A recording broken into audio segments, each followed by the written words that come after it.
Hey everybody, Andrew here from Send Security, YouTube channel dedicated to all things AppSec.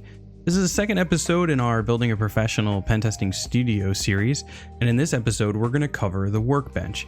Workbench is one of the central parts of any studio, and in that you organize and assemble your final product or whatever it is you're creating. In our case, I like to think of it kind of more like the driver's seat to your car. You're going to be using it to see what's going on with the systems, right, through a dashboard. You're going to be able to control some of your systems directly, like turning the car or changing the radio. And then you're going to be able to see what's going on in the outside world, either in front of you or behind you, in order to make the sort of decisions you need to in order to drive your vehicle. In this episode, we're going to be particularly covering the dashboard. If you're interested in learning more, let's get started. So the Workbench is actually one of the central figures of your studio, and we're going to start here and come back here over time as we continue to add new stations to your studio, and we have to make integrations to pull data out of it or control those stations directly from here. We're starting with the dashboard, however, because the dashboard itself is basically information management. As I'm pulling in information from websites, you're going to get a lot of information coming down, and your ability to work with it is either going to be positive and make your life a little bit easier, or you're going to find it really difficult to find things later and try to explain it to other people, whether it's people you're working with or sending it to your clients directly. In my experience, there's three basic categories that we care about in the context of pen testing and the way that we're going to group information. The first is we're going to group information by time. So where are we in an engagement, or if we need to display it in terms of a sequence of events for exploits. The second grouping that we care about is going to be geography. So where did I find it? Was it on a server? Is it in a URL? Is it on the body of a page? And then finally, we're going to care about a handful of just topics or subjects that make it easier to group it all together in order to find it later. So I know that sounds a little complicated, but in all reality, this is actually a very simple idea that gets expressed in a variety of different ways. The most basic expression, in fact, when I first started in security testing, is exactly how the shop I worked at used it, was just a series of folders. So if you take a look over here on my terminal, you'll see that I have a folder broken up that I'm going to store my projects into. In this case, I have a single client that I've been looking at, or a single bug bounty called Status page. In the Status page piece, when you go into it, you'll see that I broke up my folders by things that happened before, things that happen after, and then the Workbench itself. Starting with the stuff in my pre-engagement, or my pre-scoping, if you will, I'm going to have scope, right? What am I supposed to be looking at? What am I allowed to look at? Things of this sort. What are the rules of the engagement? So if it's a bug bounty, is there something I'm not allowed to touch? Is there things that vulnerabilities I don't care for that I'm not going to get paid out on? Or even just setup, right? So what do I need to do in order to be successful? If there's a VPN or any other restrictions I should know about, this just makes my life a little bit easier to kind of store it in one spot. I also then go back and you can take a look in my post folder here, which is literally where I'm going to put my findings for my report. This is just going to be a place for me to store information and findings that I might be passing along to a bug bounty, as an example. This system will grow and change as we look at other things, but for the studio today, this is a pretty simple, basic, similar structure. The last thing we're going to take a look at just really quickly is the actual Workbench itself. The Workbench is broken up into a series of folders that I find help me bucket information to make it easier to find it later. You can see that this pattern repeats itself in some of the more commercial software, even some of the free open source stuff you could be leveraging. First is going to be artifacts. So this is where I like to store kind of evidence, if you will, that I actually did something. So if I find a source code on a directory traversal, or I'm able to pull down files, or I'm able to look at things of that sort, I keep it here just as a trophy for later review, and it also is helpful in passing it along to clients later. Notes are pretty simple concepts. So what am I doing to keep track of my overall system? I usually typically have like a daily log of things I did yesterday, things I'm thinking about doing tomorrow, and then just interesting URLs and stuff that I'm going through. Scanner results. So any scanner that I run, I keep all that centralized in one location. I'm going to pull this in later. It's actually going to be really important as we want to do more analytics against this and take a look at different results and see like how does that correlate to other items or other scanners, as an example. Maybe there's correlations that one didn't find, but the two different scanners can show. Finally, screenshots here. This is a little different than my artifacts. This is just evidence of something happened, like maybe a cross-site scripting attack, or I'm able to prove some things just to show someone like walk through series of events, where to click and how the attacks themselves work. It just makes it easier to communicate. And then finally, a state file. The state file is just that. So I use Burp Suite a lot. Zap Proxy is obviously the other one. And this just gives me a rolling record of everything I did, so I can go back and take a look at it later. And that's it. This is just the basic layout for a workbench that you could leverage today free of charge. Obviously, it's just folders. And you don't have to be any more sophisticated than this to get going, but it's an easy, simple way to do it.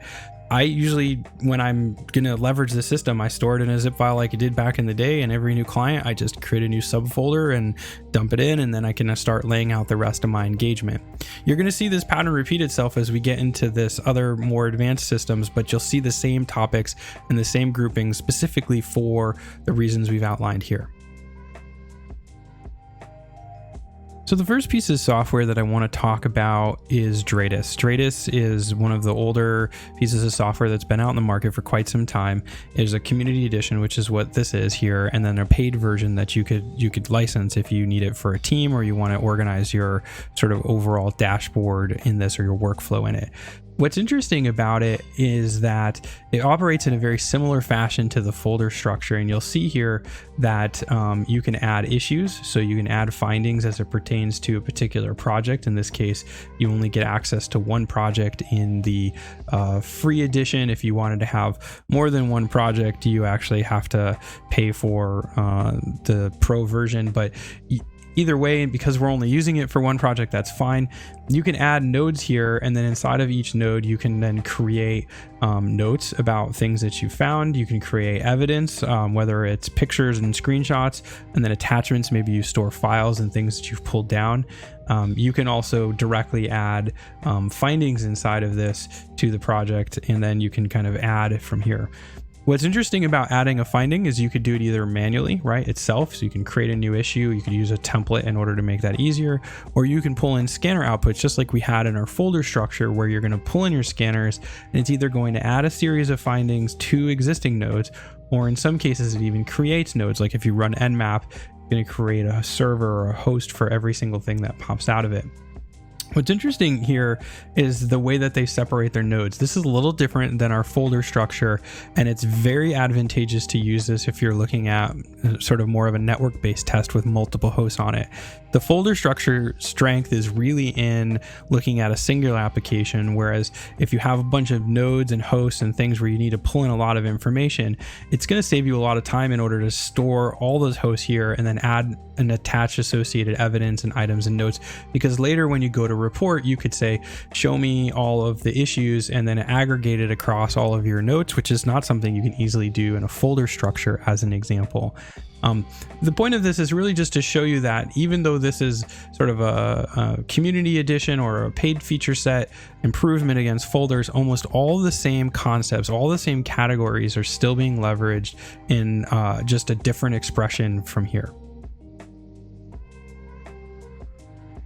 So the last advanced expression, or last piece of software I want to take a look at really briefly, is just Faraday. Again, not intended to be an extensive review of the software, but this is something that ships inside of Kali Linux with the community edition. Very easy to set up and use, and you can get a license for it and leverage some of the more advanced features if you want to.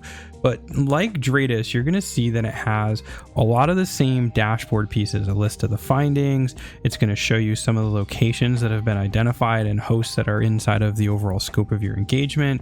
You're going to see maybe a breakout of vulnerabilities in time, so sequence and then activity feed as you actually do some stuff.